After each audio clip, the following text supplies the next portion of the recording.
Welcome back to the channel, y'all. Fox News collapsed on live TV as Trump awful plan just fails. I want all his plans to fail. Okay, I don't know what the hell is going on in this country. It's hell on earth. Yeah, let me know how y'all feel about what's going on in this country down in the comment section. Make sure you like, comment, subscribe, and hit the notification bell so you get notified when I upload. Let's get right into it. Let's go. Blowing up in its face. People aren't buying what it's selling. People aren't buying what Donald Trump is selling. So let me show you what state regime media is doing. They're bringing on like MAGA Republican Senator Ron Johnson to say, you know, the biggest threats to democracy right now that we're facing, it's Obama and Biden. This is what they're doing right now as the government's in a shutdown, blaming Obama and Biden for real. Here, watch this. This doesn't surprise me. It should shock, it should outrage every American. Quite honestly, by now, it should be obvious to every American that it's not the Republicans that are a threat to our democracy. It's President Obama, it's President Biden, it's the radical leftists that have served and support them. This is outrageous. Then they bring on Sean Duffy, the transportation secretary, and he goes, the real issue we have to deal with right now, it's marijuana. We cannot be legalizing marijuana. This is a major problem right now. This is, again, what they're talking about on Fox. Even the hosts are like, what are we doing here? Why do we have Sean Duffy on here play this clip? Here's the problem. With alcohol, I can look at Brian, I can smell Brian if he's been drinking in the car. There's telltale signs. And then I can give my breathalyzer. Yeah. Right. And then I can take a blood test later. It's hard with marijuana. We don't have the systems in place to tell if you were smoking marijuana before you got in the car. So the systems aren't there at a time when culture is pushing and celebrating the use of marijuana. We're not talking about the risks. We lose 42,000 people on the roads every year. But way too many. So do you think that we should legalize it? That's where the president's thinking about changing its ranking, its schedule. I think it would be a huge mistake. Listen, I understand. He's getting a lot of pressure to do it. I understand he's getting pressure. Listen, I've got 9 kids. I see what these drugs do. I'm not a supporter of legalizing it. And again, I was a prosecutor. We didn't send people to prison for a 1/4 ounce bag or an 1/8 ounce bag of marijuana. They got a city citation. They're not going to prison for this.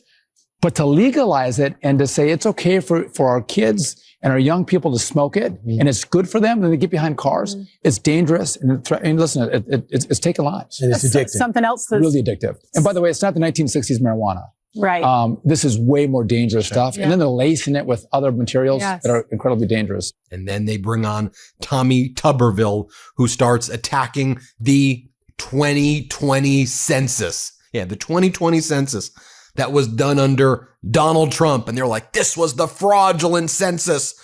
Trump was the president in 2020. These people are so deranged and unhinged. Here, play this clip. What do you know about the 2020 U.S. Census? Well, it's all game plan, Will. The Democrats were letting illegals come in for a different count.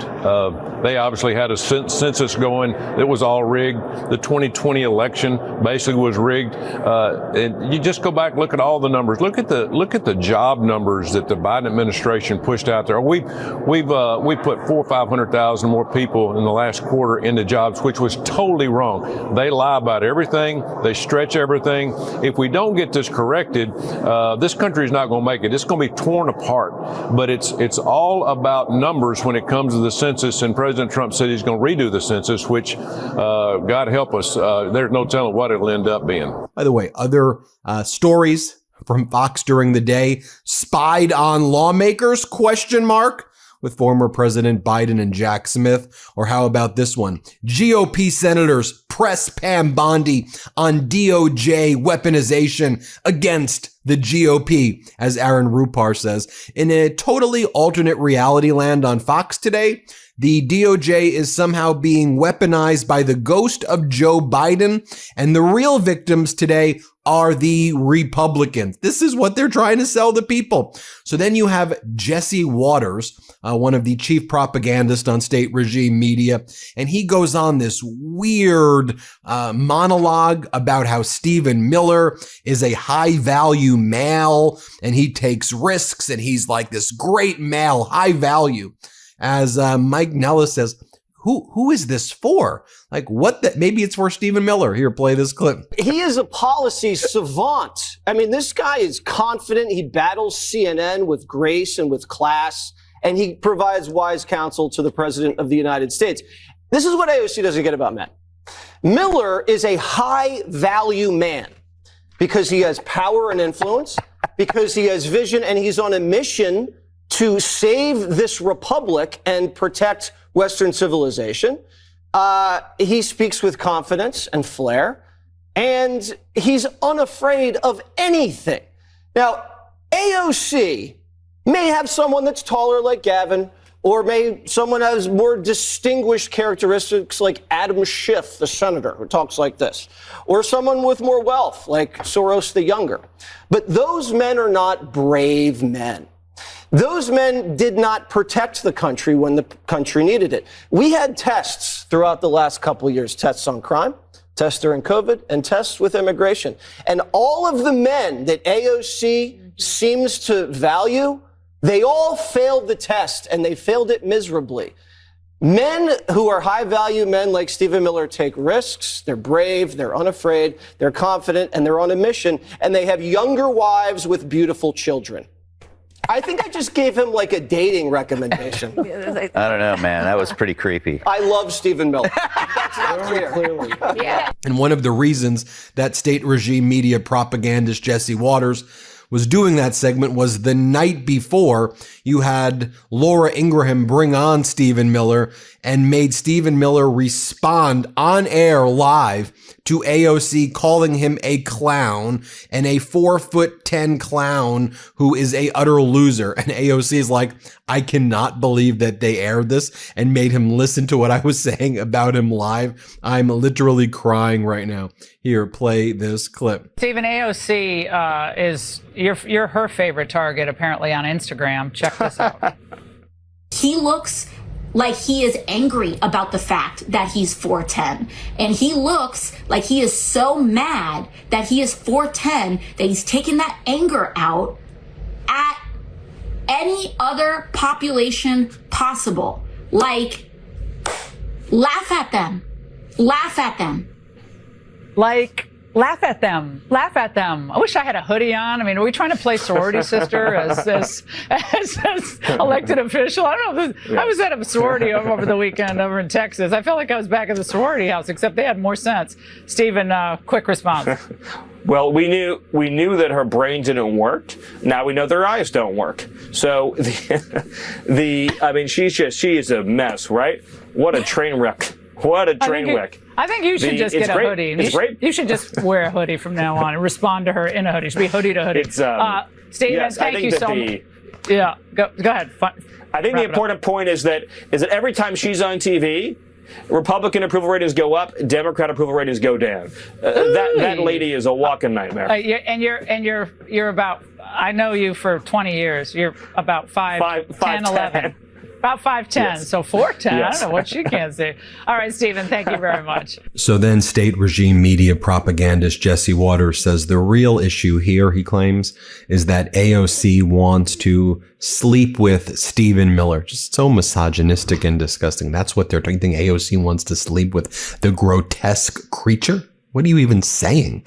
How dare you even talk about AOC like that? So weird, so gross. Here, play this clip. Do you think that MAGA men are insulted by AOC? No, I think AOC wants to sleep with Miller. It is so obvious, and I'm sorry, you can't have him. Miller is the best. I know him well socially, and the man is not overcompensating. Dana, I know when people are overcompensating. I know people at this table who are overcompensating. That person is me. This episode of the Midas Touch, the big problem, it's these billionaires inheriting their wealth and throwing around reckless rhetoric. Yeah, like J.B. Pritzker and Gavin Newsom. That's what they say. It's everything they do is projection. Here, play this clip. This from a man who was one of the early favorites for the Democrats' 2028 run? Look, he's a billionaire with inherited wealth. He throws around rhetoric like it doesn't matter at all. He's not the only one. Gavin Newsom is doing the same thing. Hakeem Jeffries is doing the same thing. They demonize ICE relentlessly. And as Edward Isaac Dovere says, Ted Cruz, on one of the people who has become a leading political opponent for Trump, on what he says makes that person not credible.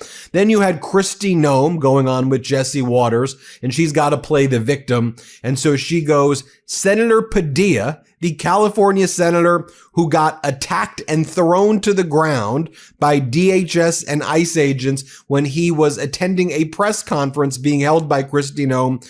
She goes, Senator Padilla attacked me. Kristi Noem says, I was attacked by Senator Padilla. These people are sick. They just make up things. They attacked me. He didn't attack you. You sent your goons to attack him. They always play the victim. Here, play this clip. Have it on video. Yeah, he absolutely did storm at me. Yes, I know. He absolutely did storm at me. In fact, he hit the ground and because of how he attacked me that day. So it's hard to deny the video evidence. And here's Kristi Noem saying, you know, the problem with Portland, it's a bunch of pansies. I mean, like, the cosplay here is so ridiculous. It looks like some bad 1980s like movie of like the smokers at the bump. You know what I mean? At the high school. Yeah, you see, man, there are a bunch of pansies here, a bunch of pansies. What?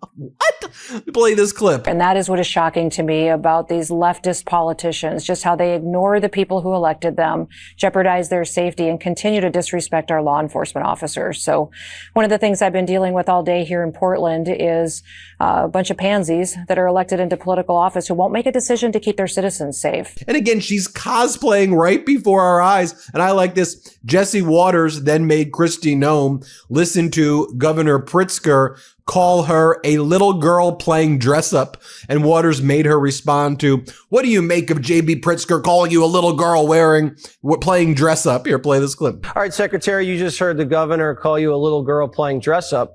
What do you say to that? He keeps throwing out insults. I wish he would just defend the people that he's responsible for. And that is what is shocking to me about these leftist politicians, just how they ignore the people who elected them, jeopardize their safety, and continue to disrespect our law enforcement officers. She is a little girl playing dress up, a dangerous one, like the little girl playing dress up at Universal Hollywood Nights of Horror, that horror movie, the one who does like the dance thing. Anyway, I don't know. I'm not sure the reference I'm even making. Then you have Department of Homeland Security spokesperson Tricia McLaughlin, and she goes, it's utterly disgusting for Democrats and for Governor J.B. Pritzker and others to smear us and say we're racially profiling. ICE is not racially profiling. Here, play this clip. And is it totally divisive to suggest that just going on black and brown people introduces a ridiculous racial element into this? That is outrageous what this governor's saying. It's blood boiling. It is a disgusting smear to say there's racial profiling going on. Our ICE law enforcement are targeting criminals, and they're targeting those who are in this country illegally. Race has nothing to do with it. And for him to do that upon all these attacks on our law enforcement is just despicable. We will continue, though, to surge resources to protect the public in Chicago since J.B. Pritzker refuses to do it. And might I add the fact that J.B. Pritzker refuses to walk his own streets. Secretary Noem was just down there 2 days ago. She saw the rampant violence, the rampant crime, and J.B. Pritzker needs to step up and actually do his job. Trisha, hate to break this to you, but I think you know this, which is that the Department of Justice literally argued that they should be allowed to racially profile based on skin color and the location and where people work. And the Supreme Court said, yeah, you could racially profile now in the United States of America. That was the argument that was made. The right-wing Supreme Court blessed it and said you can do it, but you still don't own up to what you're doing. Why? Because the American people hate it. Because the American people are fed up and disgusted with your crap, with the fascism, with masked ICE agents disappearing people, with masked ICE agents walking around city streets with weapons of war being pointed indiscriminately. Maybe that's why you don't want to own what it is that you're doing. Fascism on the streets of New York. Then you have Maria Bartiromo. She brings in Senator Thune, the leader of the Republicans in the Senate. And Senator Thune's like, here's the deal. The Democrats are either just going to have to sign on to our continuing resolution, or they're going to do it the easy way or the hard way, basically. That's the only choice for them. Here, play this clip. But there are reasonable Democrats out there who are having conversations with Republicans, and I'm hopeful those are going to yield some results. I mean, at the end of the day, all these things that they want to do and that we're talking about, we're happy to have a conversation about, but that can't happen with the government shut down. So it's open up the government and or else. I mean, I think that's really the choice that's in front of them right now. No, the way we do government in the United States of America, Senator Thune, is the parties are supposed to work together. When you need the votes of the other parties, and when the other party here is specifically advocating something that actually is more pressing for red states than blue states, but frankly impacts all Americans in an existential way, no matter where you are, healthcare, extending Affordable Care Act subsidies, protecting people's Medicaid, okay? Maybe that's something that you should address with people. Maybe that's the way government works, that you should be talking to the other side and come up with a deal so that Americans don't die. Speaking of, this is Rick Scott, MAGA Republican senator from Florida. Before becoming a politician, he was involved in the largest Medicare fraud in the United States history. Multiple criminal cases, civil cases. He invoked the Fifth Amendment hundreds of times, over 75 times. He invoked his Fifth Amendment. He left that company with a golden parachute, and that company admitted that it was involved in one of the largest Medicare frauds in history. It's how this fraudster made his money. Here, play this clip. Is the Wall Street Journal right that Republicans are starting to get worried that if this all goes haywire and people's health insurance costs go up at the end of the year, Republicans could wind up being blamed?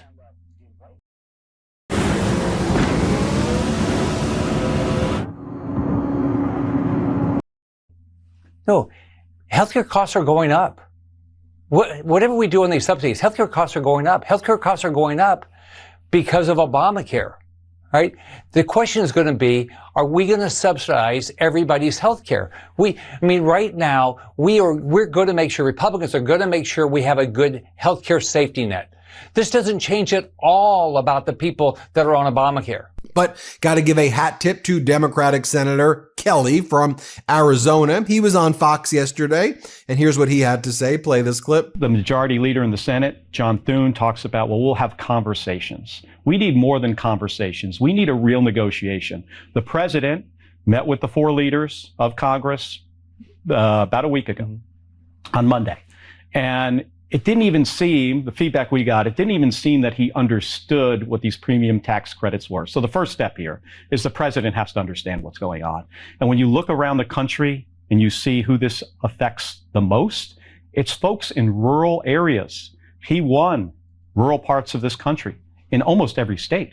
So this affects his voters, and it should never be about that. I mean, I get that, but I think we both know that, this president pays a close attention to his base. This is going to impact them significantly. And that did not make Donald Trump happy, that Fox appearance.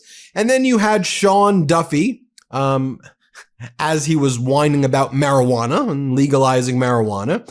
Here, he basically tries to blame the Democrats for all of these shortages that are happening at the U.S. airports, when we all know that it was Donald Trump and people like you, Duffy, and the MAGA Republicans that are causing the shutdown. Y'all control all branches of government. You refuse to protect people's health care. It's on you, Duffy. As California Governor Gavin Newsom writes, no air traffic controllers for 6 hours at Burbank Airport yesterday. Massive delays, flights canceled, but Sean has time to do Fox and Friends and complain about how a governor hurt his feelings. Here, play this clip. Gavin Newsom says this to you. Thanks, Donald Trump. Burbank Airport has 0 air traffic controllers from 4:15 to 10 p.m. today because of your government shutdown. I know you guys like to spar. Do you have an answer for it? This guy's unbelievable. The bottom line is every Republican has voted to keep the government open. Actually, in the Senate, it was a bipartisan vote. It was Democrats that voted to shut down the government. And Gavin Newsom wants to blame Donald Trump, who had a clean CR. They're fighting over potential money going into Obamacare and healthcare subsidies that happen at the end of this year, right? The reason they're shutting it down today is because illegals aren't getting health benefits today because of what Donald Trump did in the big, beautiful bill. So again, they're saying we care about what's going to happen at the end of the year, but they're shutting it down right now because they want illegals to get health care. There you